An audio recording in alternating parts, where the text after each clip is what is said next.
Butter की तरह एकदम सॉफ्ट और मुंह में डालते ही घुलने वाले ऐसे उकड़ी से मोदक आज हम बनाकर तैयार करने वाले हैं।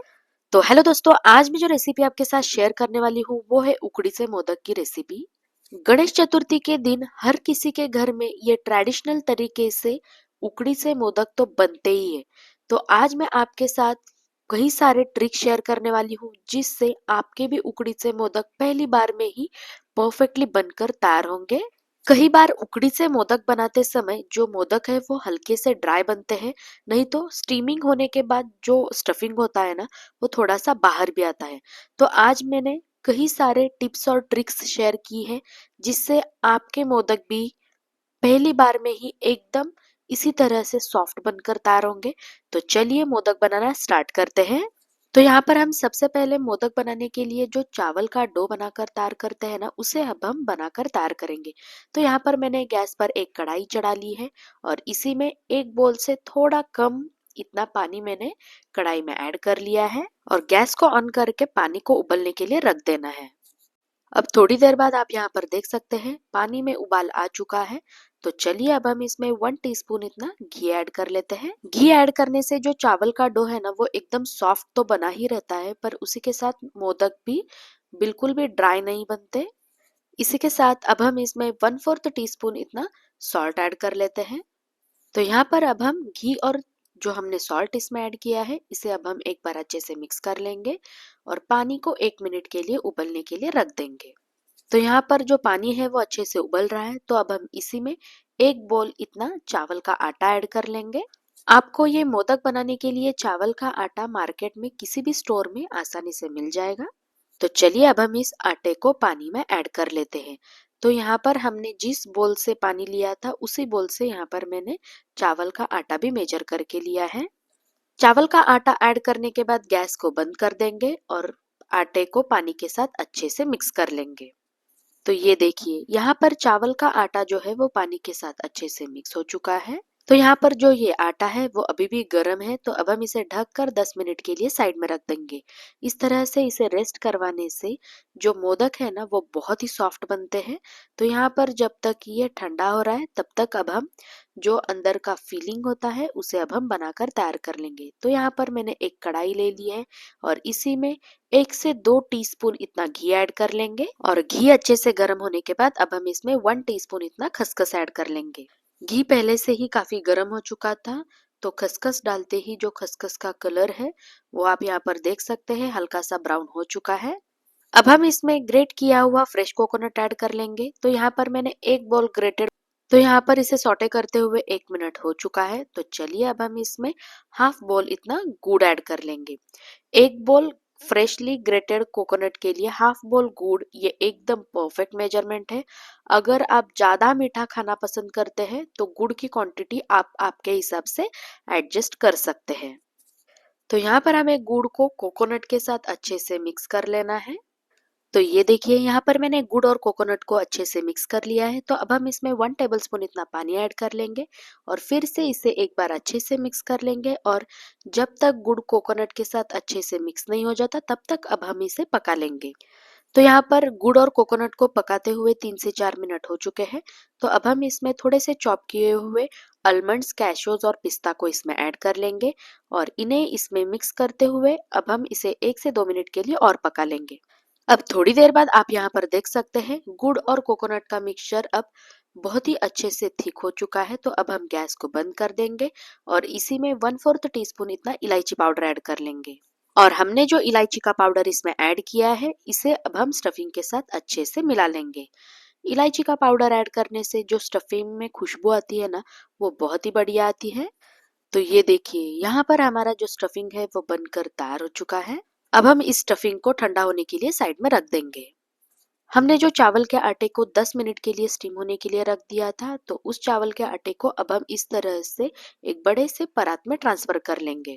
ध्यान रखिए जब भी आप उकड़ी से मोदक बना रहे हो तो इस तरीके से आटे को 10 मिनट के लिए साइड में ढक कर रखना ही है, क्योंकि जब आप चावल के आटे को ढक कर रखते हैं ना तो स्टीम से चावल के आटे में नमी बनी रहती है। तो यहाँ पर मैंने सारे चावल के आटे को परात में ट्रांसफर कर लिया है। तो अब हम इसे इस तरह से अच्छे से मसल लेंगे। तो यहाँ पर जो चावल का आटा है वो अब भी गर्म ही है, तो गर्म रहते ही हमें चावल के आटे को अच्छे से गूंथ लेना है। तो यहाँ पर अब हम 1 टेबलस्पून इतना एकदम गर्म पानी इसमें ऐड कर लेंगे और आटे को अच्छे से गूंथ लेंगे। ध्यान रखिए इसमें बहुत ज्यादा पानी एकदम से ही नहीं ऐड करना है, जरूरत के हिसाब से ही आपको इसमें थोड़ा थोड़ा पानी ऐड कर लेना है। तो यहाँ पर मैंने फिर से इसमें 1 टेबलस्पून इतना गर्म पानी ऐड कर लिया है। तो अब हम इसे फिर से अच्छे से मसल लेंगे।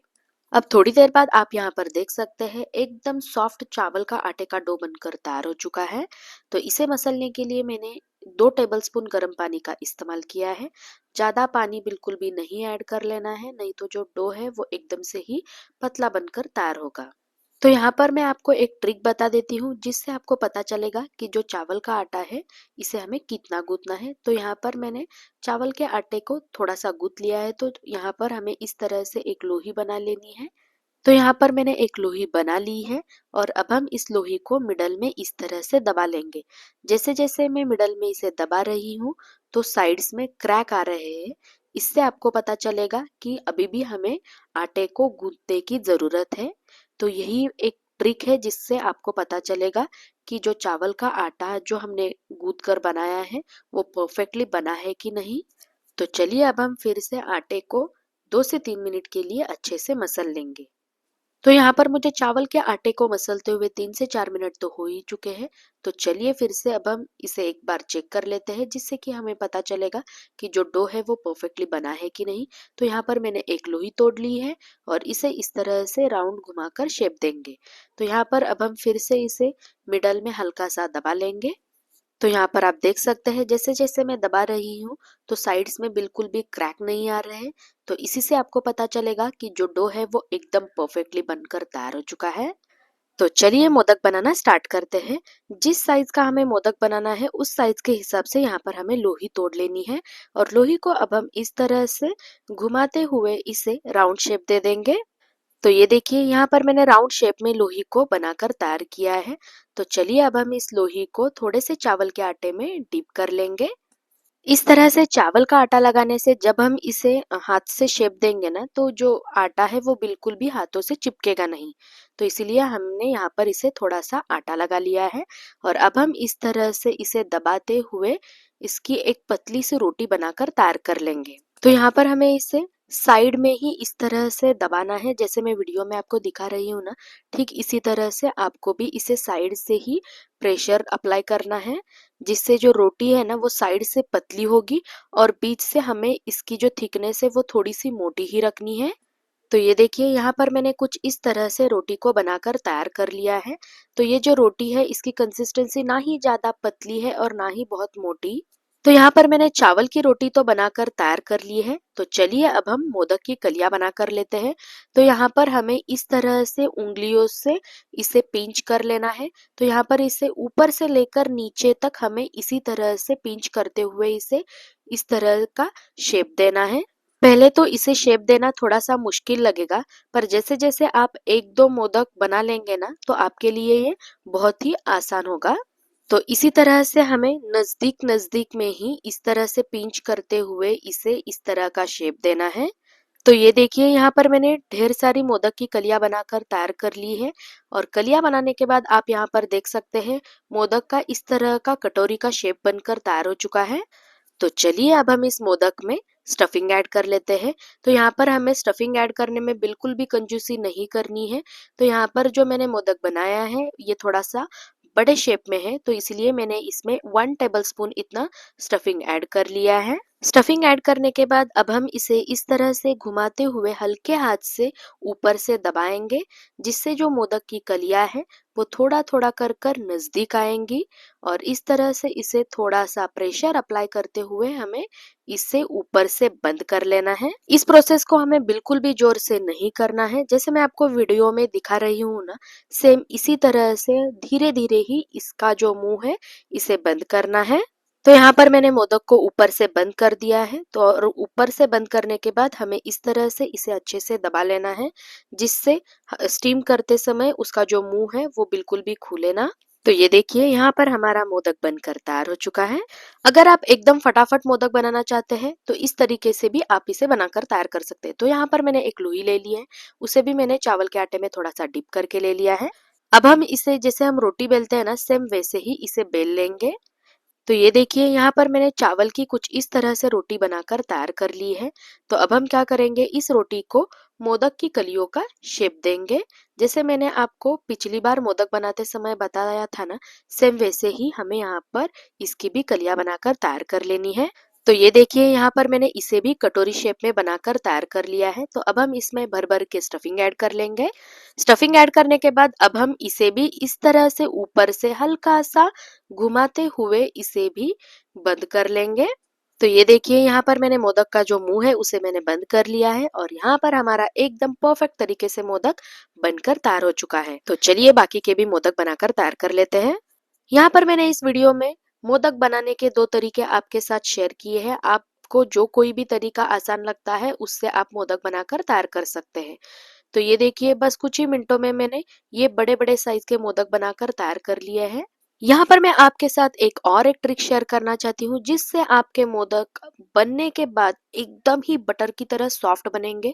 तो मोदक को बनाने के बाद अब हम क्या करेंगे, इन्हें इस तरह से पानी में हल्का सा डीप कर लेंगे, जिससे जो मोदक है ना वो ऊपर से हल्के से गीले हो जाएंगे। और दूसरी साइड मैंने गैस पर इस तरह का स्टीमर पहले से ही रख दिया था। तो स्टीमर में मैंने एक केले का पत्ता भी ऐड कर लिया है। आपके पास अगर ये केले का पत्ता नहीं है तो आप इसे स्किप भी कर सकते हैं। तो अब हम इसमें पानी में डिप करके मोदक को इसमें ऐड कर लेंगे। यहाँ पर मैंने सारे मोदक को स्टीमर में ऐड कर लिया है। तो अब हम इसके ऊपर एक एक केसर का स्टैंड लगा लेंगे, जिससे ये दिखने में बहुत ही बढ़िया दिखेंगे। तो ये देखिए यहाँ पर मैंने सारे मोदक को केसर का स्टैंड लगा लिया है। तो अब हम क्या करेंगे, इसे ढक कर स्टीम होने के लिए रख देंगे। तो यहाँ पर हमें इसे 7 से 10 मिनट के लिए स्टीम कर लेना है। अब थोड़ी देर बाद आप यहाँ पर देख सकते हैं जो मोदक है वो बहुत ही बढ़िया तरीके से स्टीम हो चुके हैं। यहाँ पर आपको मोदक को देखने से ही पता चलेगा कि ये जो मोदक है वो कितने परफेक्ट तरीके से बनकर तैयार हो चुके हैं। ना ही मोदक की कलियां खुली है, ना ही कोई स्टफिंग इसमें से बाहर आया है। इसे बस देखने से ही आपको पता चलेगा कि ये एकदम बढ़िया तरीके से बनकर तैयार हो चुकी है। तो ये देखिए यहाँ पर हमारे गणपति बप्पा के फेवरेट उकड़ी से मोदक एकदम परफेक्ट तरीके से बनकर तैयार हो चुके हैं। तो यहाँ पर मैं आपको एक मोदक दिखा देती हूँ, जिससे आपको पता चलेगा कि ये ना ही फटे हैं और ना ही कहीं से ये खुले हैं। एकदम बढ़िया तरीके से हमारा मोदक बनकर तैयार हो चुका है। ऐसे कई सारे लोग हैं जिन्हें उकड़ी से मोदक तो बनाने हैं, पर इसे बनाना बहुत ही मुश्किल लगता है। तो आप एक बार मेरे तरीके से ये उकड़ी से मोदक जरूर बनाकर देखिए। पहली बार में ही आपके ये उकड़ी से मोदक इसी तरह से एकदम परफेक्टली बनकर तैयार होंगे। इसे तोड़ने के बाद आप यहाँ पर इसकी जो स्टफिंग है वो देख सकते हैं, कितना भर भर कर मैंने इसमें स्टफिंग ऐड किया है। मोदक खाने का जो असली मजा है वो स्टफिंग बढ़िया तरीके से हो तो ही आता है। तो ये देखिए यहाँ पर हमारा जो मोदक है वो सर्व करने के लिए तैयार हो चुका है। तो आप भी इसे एक बार मेरे तरीके से जरूर बनाकर देखिए। और अगर आपको मेरी ये वीडियो अच्छी लगे तो लाइक शेयर सब्सक्राइब जरूर कीजिए। बाय।